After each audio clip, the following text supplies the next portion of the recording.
ஆதார தாவரத்தை கத்தரித்தல். அதிக அறுவடையை பெற வேண்டுமாயின் மிளகு கொடிக்கு நன்கு சூரிய ஒளி கிடைக்க வேண்டும். அதனால் நிழல் கட்டுப்படுத்தல் முறைகள் முக்கியமானவையாகும்.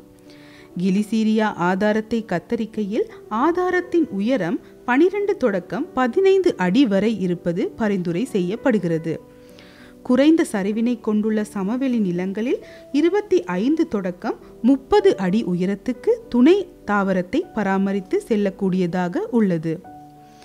ஈரவலயத்தில் வருடத்திற்கு 4 முறையும், இடைவெப்ப வலயத்தில் வருடத்திற்கு 3 முறையும், உலர் வலயத்தில் தேவைக்கேற்ப துணை தாவரங்களை கத்தரிப்பதற்கு வழிவகை செய்யப்பட வேண்டும்.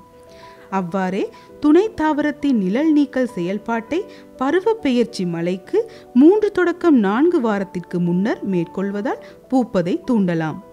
இந்த துணை தாவரங்களை கத்தரிப்பது ஒரு தண்டு அல்லது பல தண்டுகளில் மேற்கொள்ள முடியும்.